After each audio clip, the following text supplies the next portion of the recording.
In this lesson, we're going to be looking at higher derivatives or higher order derivatives.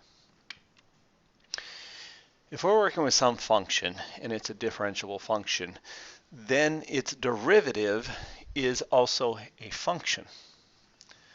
So f prime is a function and may have a derivative of its own. And we would say f double prime is the derivative of f prime. So f double prime is called the second derivative of the function f. Now, if we're in Leibniz notation, this is how we indicate the second derivative. And you can see here, we're taking the derivative of the derivative. So that would give us the second derivative.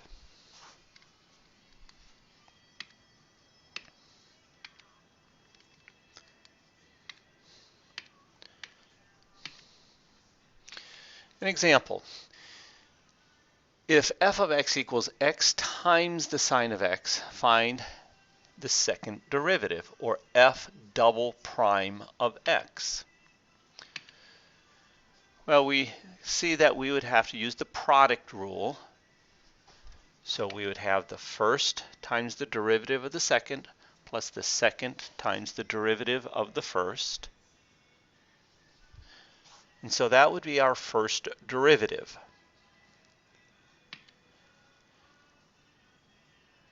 Now, in order to find the second derivative, we still have to apply all of our rules. We can see the first term is a product again, so we are going to have to find the derivative of that using our product rule. So we would have the first times the derivative of the second plus the second times the derivative of the first for x cosine of x, and then plus the derivative of sine x is cosine of x. And if we clean that up a little bit, there is our second derivative, and we could add our cosines together to get 2 cosine of x. So that's the second derivative of x times the sine of x.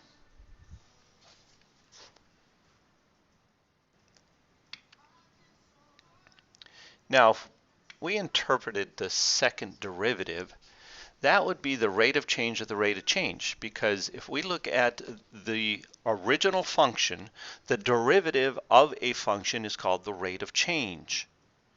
Now, if we take the second derivative, we're taking the rate of change of the rate of change. Now, if we're working with a position function, the first derivative is considered the velocity function. What does the rate of change of the velocity imply? Well, in order to get that velocity, we have to have a force acting upon it. So that would be kind of like a push. If you're in a chair, you're being pushed. So that rate of change is called the acceleration. So if we take the rate of change of the rate of change, it's called acceleration.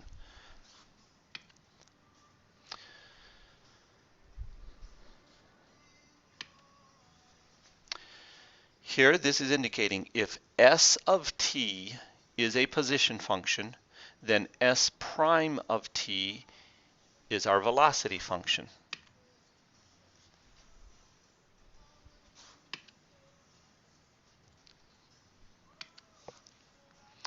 If we take the derivative of our velocity function, which would be the second derivative of our position function, we would get acceleration.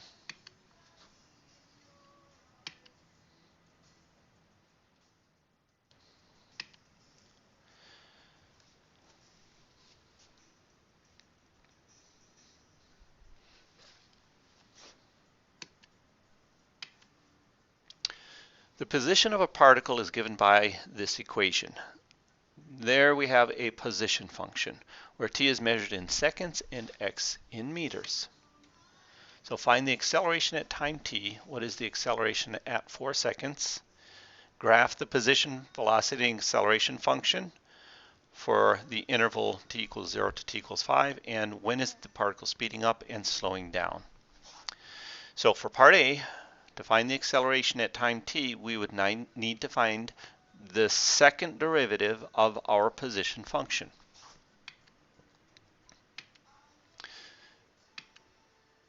So our position function, first derivative would be 3t squared minus 12t plus 9. Second derivative would be 6t minus 12. Now we can find the acceleration at 4 seconds. We have our acceleration function, so we plug in 4, and we get 12 meters per second squared.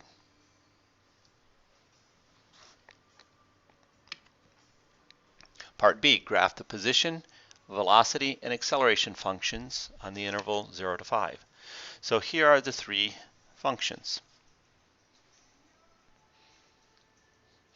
Now we can use this to help us answer the next part of the question, is when is the particle speeding up and slowing down.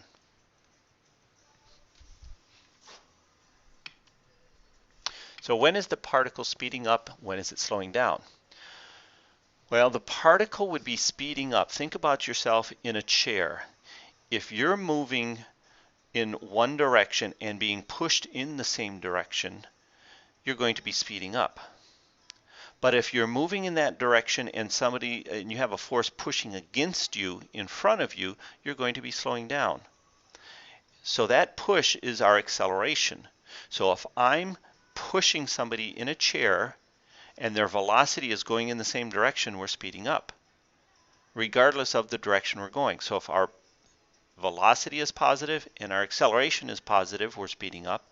Or if our acceleration is negative and our velocity is negative, we're speeding up, because the sign is just giving us the direction.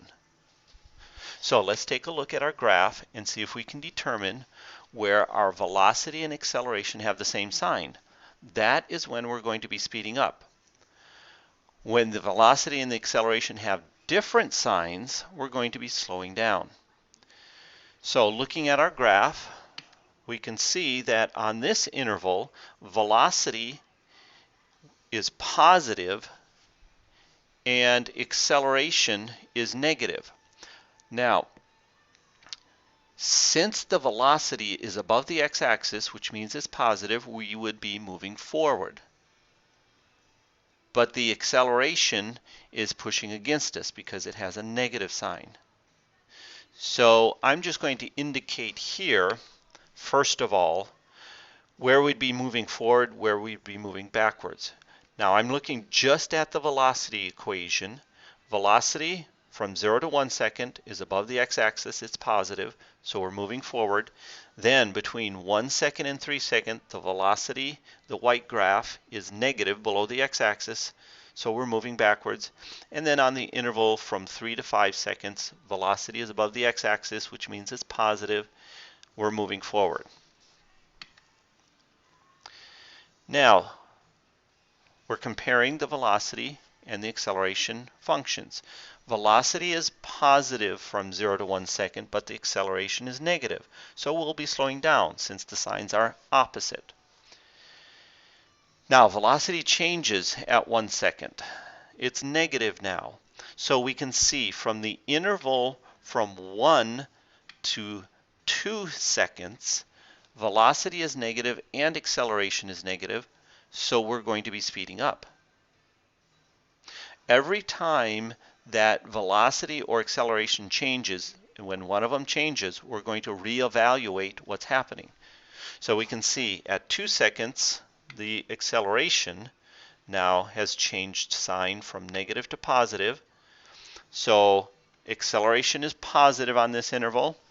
Velocity is negative, so we're slowing down. And then the velocity changes sign from negative to positive, so we're going to reevaluate. Now both acceleration and velocity are positive, therefore we would be speeding up on the interval from 3 to 5 seconds. So in a question, we can determine where a particle is speeding up and slowing down and where it's moving forward and where it's moving backwards. If we're looking to determine where it's moving forward and backwards, we look at the sign of velocity. If we're trying to determine where it's slowing up, speeding down, we have to look at both the velocity and the acceleration.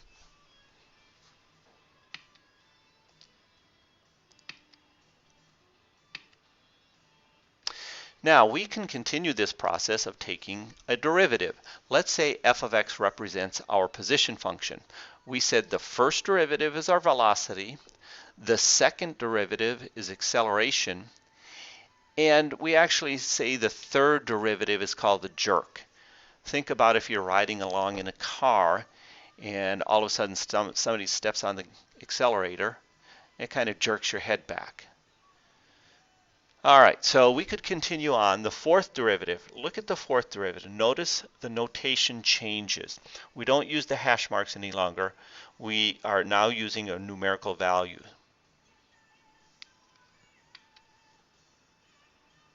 There's a reference to a famous movie. Find the fourth derivative of this function. All right, let's look at the first derivative. Would be 6x squared minus 10x plus 3. Second derivative, we're just taking the derivative of the first derivative, so we'd get 12x minus 10. Third derivative, just 12. And notice the fourth derivative, we have to know in context what this looks like, y to the fourth. But we know in this context we're taking derivatives, so we know this means the fourth derivative. So the fourth derivative would be equal to 0 because the derivative of a constant, 12, equals 0. Here we have a problem that says the function is 1 over x. Find the nth derivative of x.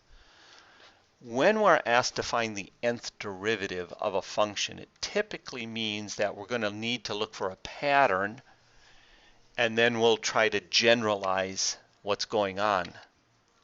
So let's see if we can determine a pattern. Here's our first derivative.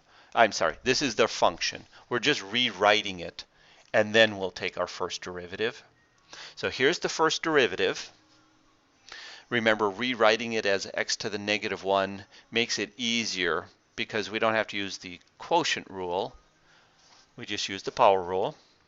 Second derivative. Third derivative. And hopefully we start seeing a pattern.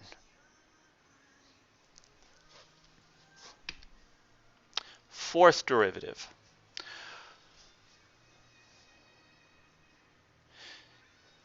So looking at these patterns, there's our fifth derivative. Would you be able to come up with the nth derivative? So you're looking for the nth derivative of this function by looking at these patterns. So see if you can come up with the nth derivative by looking at these patterns. So hopefully you came up with this nth derivative. And remember, when we have this 4 times 3 times 2 times 1, 5 times 4 times 3 times 2 times 1, that's represented by a factorial. That's called n factorial. And then to alternate the sign, because notice the second derivative is positive, the third is negative, the fourth is positive, the fifth is negative. To alternate that sign, we use negative 1 to the nth power, and then times our n factorial. And then the x to the negative n plus 1 we can take to the denominator. That's a negative exponent, so we can just take and put it into the denominator as x to the positive n plus 1. So that is our nth derivative.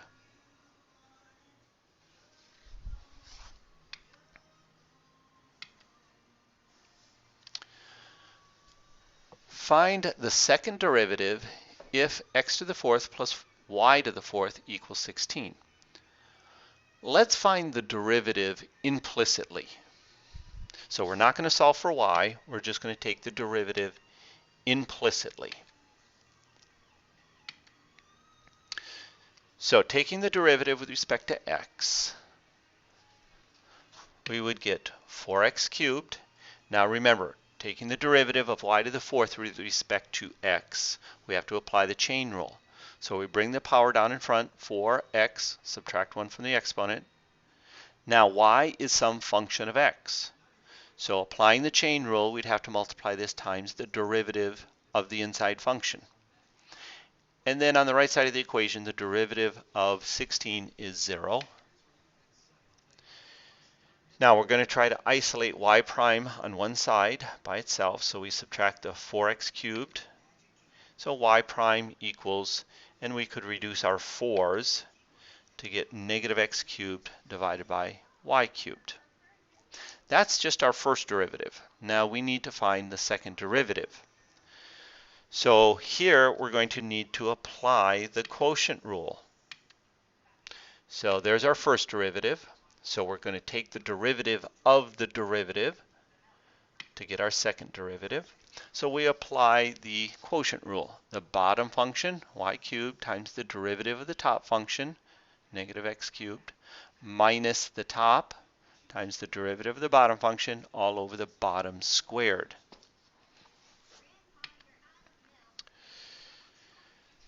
Now, finding the derivative of negative x cubed, we get negative 3x squared.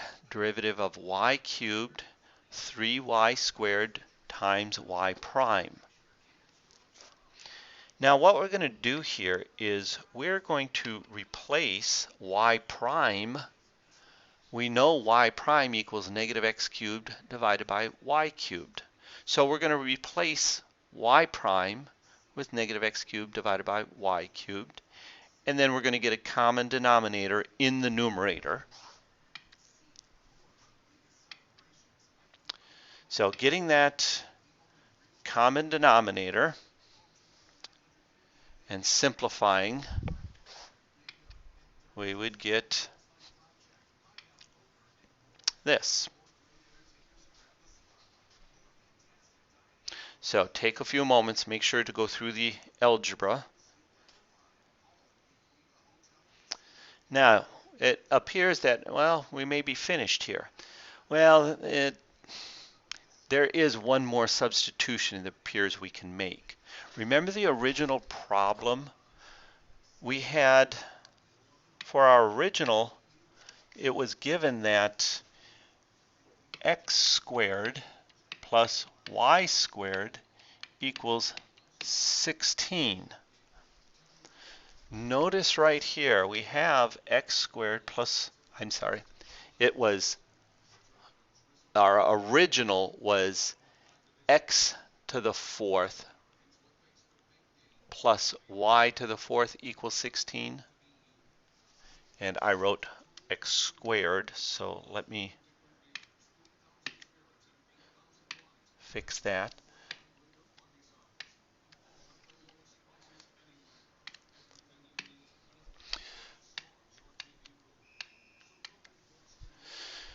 We notice down here in our second derivative, this is our second derivative, y double prime.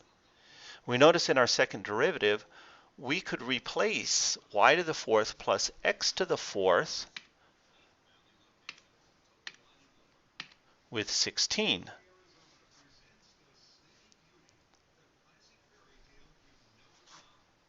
So when we make that substitution and simplify, we get negative 48 times x squared all over y to the seventh. So that is our second derivative of x to the fourth plus y to the fourth equals 16.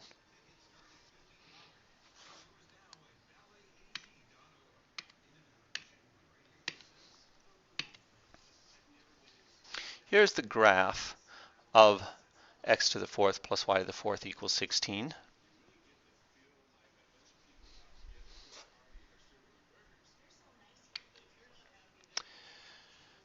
An example, find the 27th derivative of the sine of x. Now, before we get started in on this problem, we may be thinking, Well, if we take the derivative of sine, it gives us cosine, and then taking the derivative of cosine, we get a negative sign. So it seems like there may be some sort of a pattern going on here. So we may not have to go through 27 derivatives to find the 27th derivative of the sine of x. So let's see if we can identify a pattern that's going on here. So we said the first derivative of sine is cosine.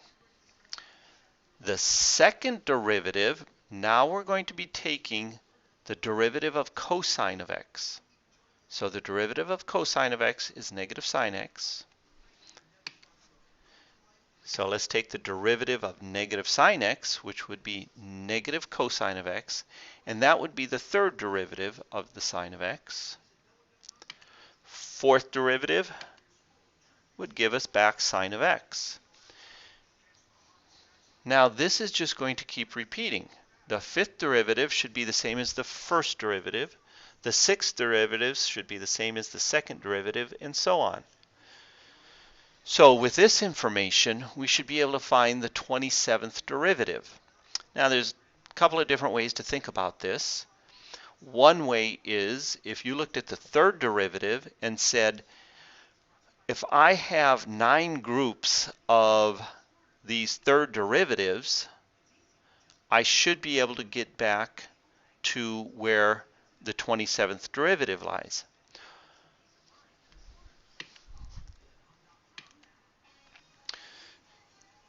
The other way would be to look at the fourth derivative of the sine x is sine x. So if I take out groups of 4 all the way to the 24th derivative, I would have the sine of x. So the 24th derivative of the sine of x would be the sine of x. So then I could just count 1, 2, 3 more derivatives to get to the 27th derivative and come up with the 27th derivative.